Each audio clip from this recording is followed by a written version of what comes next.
plays. And then I thought it was important for us to get a first down and not make it a 40-some yard field goal, but get it a little bit closer.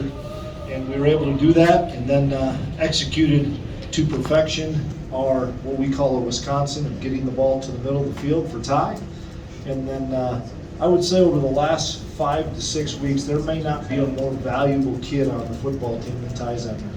And Ty was huge again today, and what was just so poetic for me was the ball was on his foot in the last game in Big 12 play for him, and there was no doubt in my mind he was making that, no doubt in my mind. So credit to our seniors, credit to our leaders, credit to the culture that they've created, credit to player ownership, the power of belief, all those things, because we've had a lot of tough times. A lot of people doubted that team after we lost to Tulane and said must not be very good, and they took it to heart. And we lost to a good TCU team, lost to a really good TCU team, and ended up getting a win. And then we lost to a good Texas team, and we had to go 3-0, get some help, got some help, and those kids went 3-0 in tough circumstances at Baylor, at West Virginia, home on senior day against KU, to have an opportunity to come here. And we talked about it in the locker room. You can ask Daniel Green about this. We talked about it in the locker room after we beat KU. We weren't coming here for a participation trophy. We were coming here to win the thing. And that was our mindset all week. And we found a way with great resolve by a bunch of great seniors. I don't know if there was a single moment when there was a turning point. I think this team's been special since the moment we kind of came together, and we've got some really special guys, top to bottom. Just in the whole locker room, even the guys that aren't dressed, man. Everybody had a part of this, and just to seeing how we rebounded from some of the losses that we had this year. I think after every loss we came out with a huge win. And we're a resilient team, and we knew that it wasn't going to be perfect. We knew we were going to face some drawbacks and whatnot, and we knew today was going to be a fight. But man, it just shows the true character of this team and how many good character members have in this organization. Second half of last time you did this score. Got touched on early periods for your confidence. It was huge. It was huge because they come out, they defer.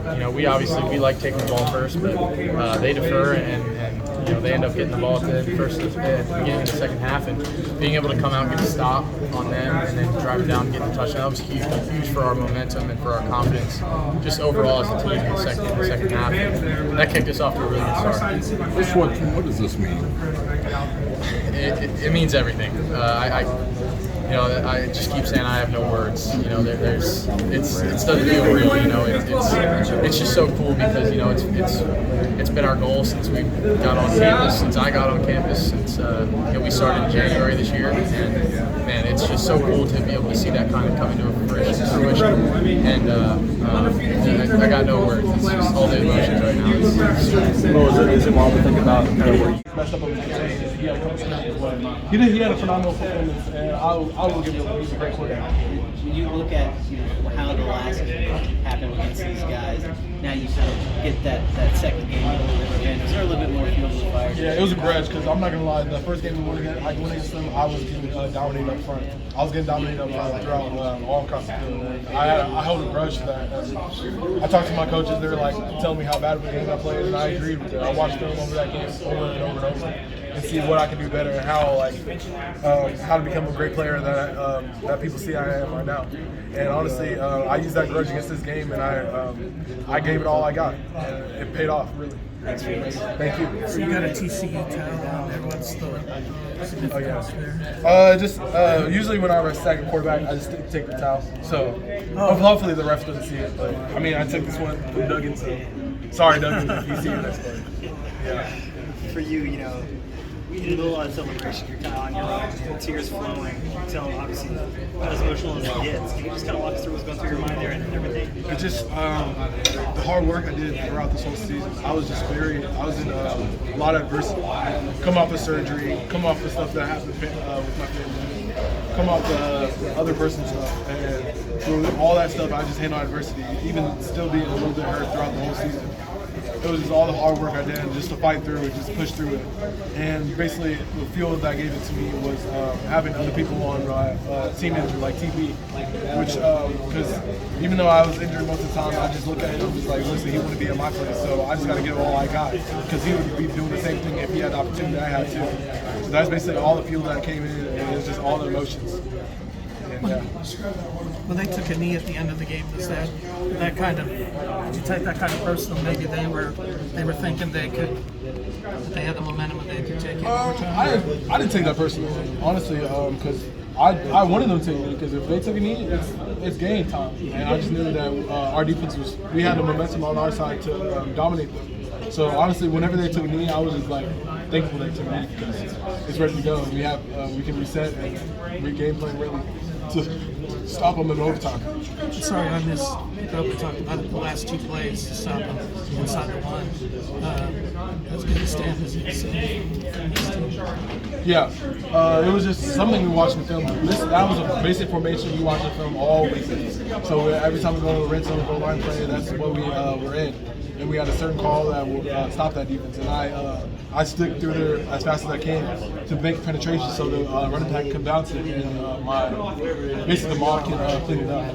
That's basically what we talked about all week long, is basically how in red zone, how we just need to create penetration. And penetration, even if you don't make the tackle, penetration will help a lot, especially in times like this. And it was a huge time stop for the mob.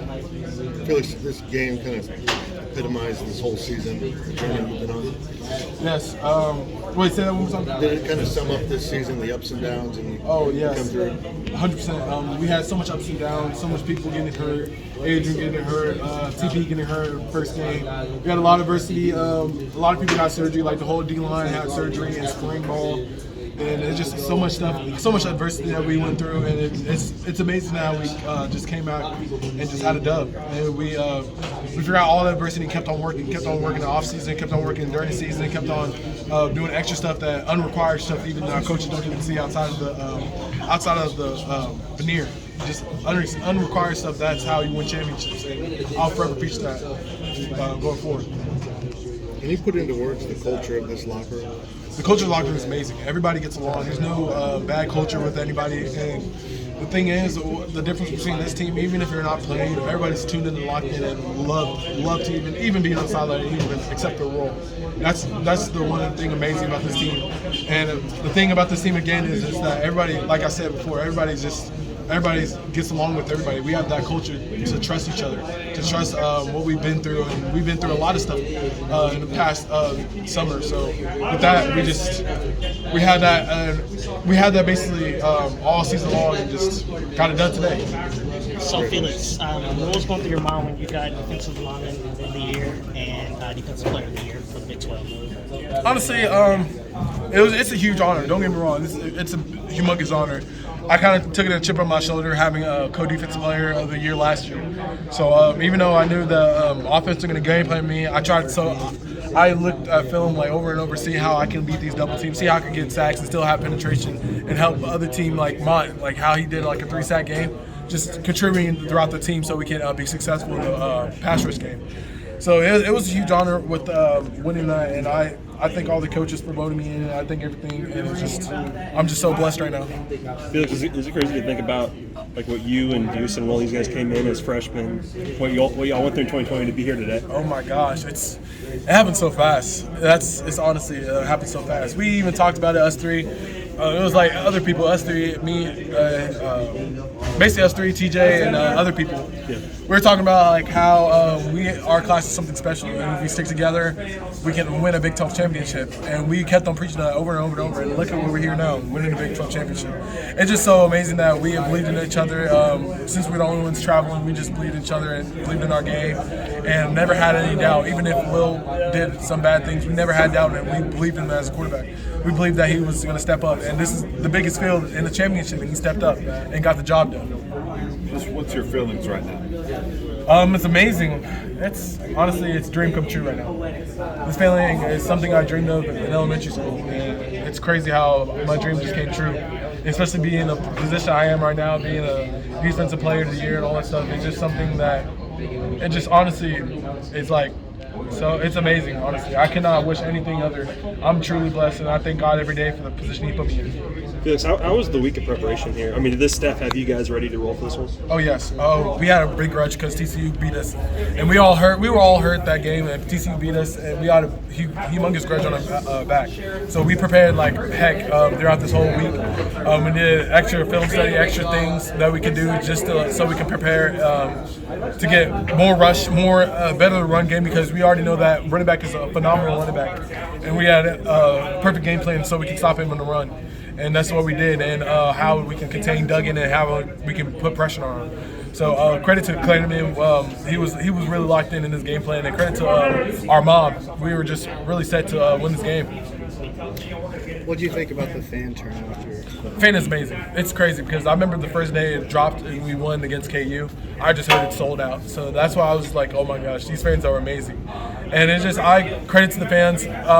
They get me hyped up. And it's a pleasure to see that whenever I do my dance, I see the fans all across doing the same thing. And I just love fans. K-State fans are the best fans in the nation by far. And I love it. Felix, when you're talking about Will Howard stepping up, how does it feel to watch you guys win the Big 12 championship and you've had so many different people step up because of injuries or any other situations? It's just that we take pride in being ready whenever our name's called. That's what, like Will Howard, he took pride in when his name's called and Adrian got here, he took pride and stepped up.